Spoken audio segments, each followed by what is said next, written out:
Emily, let's make a promo for our podcast. Oh, that's a good idea, but what should we put in it? Our podcast is about, First and foremost, we cover all things at the Ohio School for the Blind. like athletics, The only street that has a guy on the village. And field trips before COVID. I got a strike my first play. We are playing Angry Birds.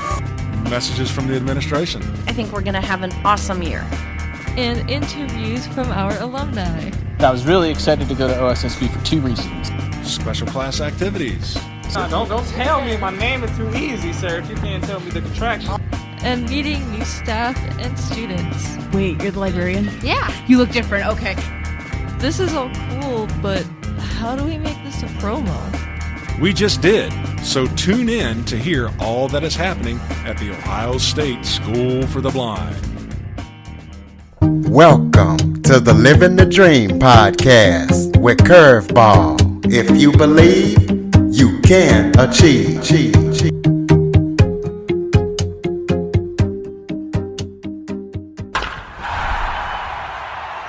Hello and welcome to another episode of Living the Dream with Curveball.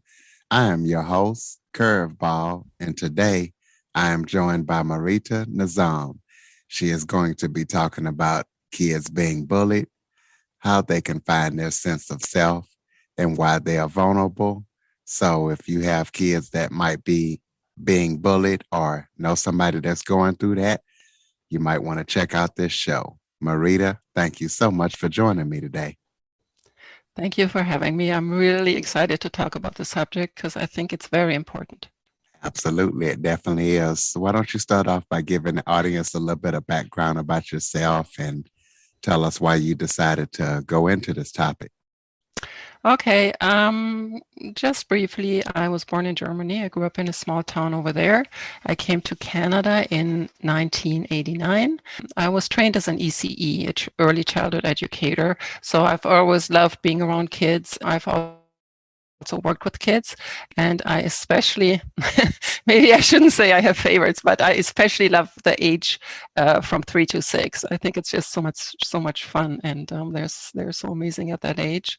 The reason I got into the topic, I wrote a picture book that deals with the topic. It's called Little Rabbit and the Grumpy Poos. It came from my own experience. I have heard Robin Roberts. She says her mom has this saying, make your mess the message. And this is what I'm kind of doing. When my kids were growing up, unfortunately, they grew up around a negative person because I did not quite understand the dynamics that were going on, and so I wasn't able to protect them, and I have seen the damaging effects it had for my children. So out of that experience kind of came the idea there has to be a way we can protect children from this. There has to be a way we can give them like a layer of protection, because at that age they're very vulnerable. Well, I know I have a daughter she just turned 5. What ways can we protect them? Absolutely. She just turned 5 March 24th. What ways can we protect them and help them protect themselves? Yeah, I think my book has certain lessons in it, and there's 4 major lessons that I guess are the most important ones to me. And the first one is, I guess my approach is we can't really prevent it from happening. I mean, your daughter is going to go out there, right? She's 5, she's in kindergarten. You're not always going to be there to protect her. But I think the first layer is to make our children understand what the bullies are doing. And to make them understand that bullies are people that are having problems, whatever it might be. They might be insecure, they might be frightened. So make your kids understand bullies are people that are having problems, and they are taking that out on them, on your children, and make it very clear to your children that this is not about them, it's about the bully. Can you talk about how kids might be afraid to talk about bullying? You as a parent, you detect something is going on, but you want to get them to feel comfortable talking about it. What's some ways that parents can do that without scaring the kid or making them withdraw more? Well, I think in general, you always have to let your kids know that that whatever they need to talk about, you always have a, an open ear for them. You're not going to judge them, whatever they're going to say. But I think as parents, we also have to be aware that bullies use a certain dynamic, right? Bullies often pick children that are quiet, but that are strong. So it's kind of, they don't pick the ones that are quiet and and kind of weak, right? They pick the ones that are not going to be quiet. They're going to take the abuse, and they're not going to talk about it because in a certain way they're strong enough to take it. So as parents, I think we have to be aware that the bullies will use certain dynamics to isolate our children and to quiet them down, right?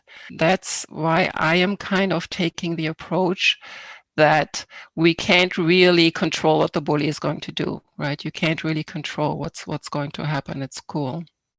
But I guess my approach is to prepare our children for encountering bully, right? We know so much now about the dynamics that go on in relationships. We know about certain concepts that help us to deal with those dynamics, right? So I think my approach is to prepare your children for it. Here's kind of my analogy that I came up with. Like let's say your daughter, right? You wouldn't, like, if she says, "Daddy, I want to walk to daycare now," right? It's close to the house. I'm big enough. You wouldn't just send her out there and say, "Okay, off you go." You walk to daycare. You would tell her about traffic. You would tell her what the rules are. You would tell her what the dangers are, right? You would prepare her. So why aren't we doing that when it comes to challenging relationships? Because we know when our kids are going out there, they will encounter those relationships. It might not be bullying. It might just be, well, let's call it a lesser version where somebody is grumpy with them or mean to them just on one occasion, right? But they will encounter those relationships. So my approach is, let's prepare them. Let's tell them this is what you're going to encounter. You're going to encounter people that will be mean to you, that will try to make you feel small, that will put you down. It's inevitable. So here's what you will encounter, and here's how you can deal with it. Well, I know in your YouTube channel, you kind of did a beautiful explanation about kids' brain function and how they can deal with things. Can you kind of briefly describe that here and tell us about your YouTube channel and what you talk about? Yeah, on my channel, I just kind of talk about the lessons that are in my book and that I feel strongly about. And I mean, I'm trained as an ECE, right? But I didn't know that children function on a different brainwave. I think it's, oh my God, is it beta and theta waves? So they function, the way they function at that age, between 3 and 6 or 7, is kind of the state we are in when we're meditating. So at that age, they're wide open.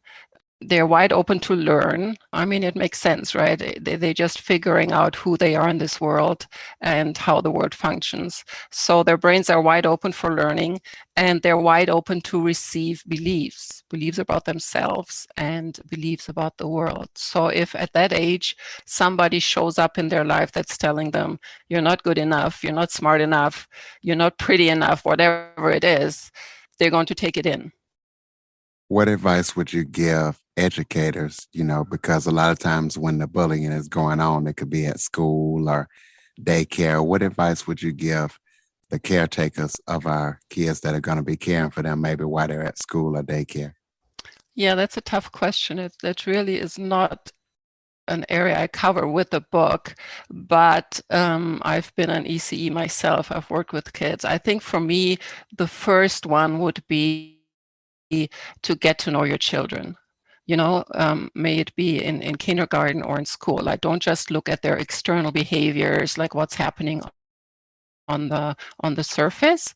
Try to really get to know your children. Who's having trouble at home, like why are they acting this way? Because I think then as an educator, you will be much more equipped to deal with the situation and to help our children involved in the situation.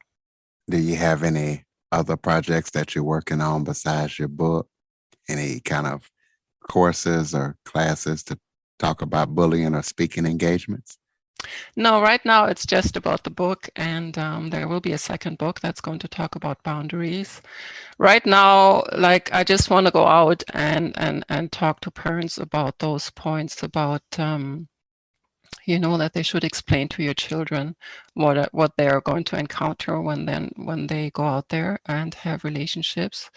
One point that is really important to me, if I if I can throw that in there, let your children know that they're good enough, that just by being born the way they are, that they're good enough, they deserve love, they deserve to be happy, because bullies will try to make your kids believe that they're not good enough, right? They will try to put them down. So if you can instill that feeling in your children that they know they're good enough, they're not going to take on what the bully is telling them. They're going to reject the notion that they're not good enough. I guess teaching children about having strong boundaries, because bullies will test your boundaries. So let your children know it's okay to have boundaries, to say no to people. I guess the last point that I feel very strongly about is teach your children that the bullies what they're doing is just dumping their negative emotions on their children, and that is not acceptable. Like, we all have to deal with our own emotions. So somebody who's trying to make you responsible for their emotions is just wrong. It's not acceptable, and that your children should say to the bully, I can see you're upset. I can see something is going on, but sorry, you need to deal with it. I'm not going to take that on. So I guess those are right now the points I want to get across to parents. So in a way, it's not, the bullying is still going to happen, but I'm trying to lessen the impact it has on our children, because if they can see it coming, if they can understand the game that the bullies are playing, then I think they will be better able to stand up for themselves and to defend themselves. Well, let's turn it around. We've been talking about the kids being bullied, but let's talk about the bully. What tips or what advice would you have for them with their destructive behavior? I feel strongly that, we're talking, it starts probably at a younger age, and I guess into high school. I feel very strongly that educators need to take steps to, like I said, to understand and to help their pupils. I know that my daughter felt very left alone when she was in school. Like, she was dealing with mental issues because of the way she was growing up, and she felt very left alone. She felt like the teachers were not really getting to know her on a more personal level. And maybe that's a lot to ask of teachers. I understand that they're busy and they have a lot to deal with. But I think if they wanna help the bullies, they need to understand where the kids are coming from and what they're dealing with. And I think they need to tell the kids, I can see that you're struggling with something. Here's extra help. This is the help we're offering. But at the same time, what you're doing in my classroom is not acceptable. So to tell them, on one hand, I can understand that you need the extra help. I can understand that you're going through something tough. But on the other hand, the bullying is absolutely never acceptable. Go ahead and give your book a plug and throw out some contact information for people to be able to contact you and connect with you. Okay, thanks. The book is called Little Rabbit and the Grumpy Poos. It is, like I said, for children ages 3 to 6. The book is available on Amazon. I just want to let parents know that the book is for that age, but the lessons can also be applied to older children. You can also check my website. It's Marita Nizam, MARITANIZAM.ca. So you can find the videos there, and also where to get the book. Got anything else that you want to add before we close it out? Yeah, I guess my message to parents is to think about that. The best way to protect your children is to empower them, to let them know what is happening, and to prepare them prepare them for dealing with it. So when they encounter a bully, they're going to recognize, oh, I know what this is, I know what is happening, and I'm not going to take on the negative messages that the bully is throwing at me. Ladies and gentlemen, Marita Nizam, make sure you go pick up her book, and please be sure to follow, rate, review, and share after listening. Marita, thank you so much for joining me today. Thank you for having me.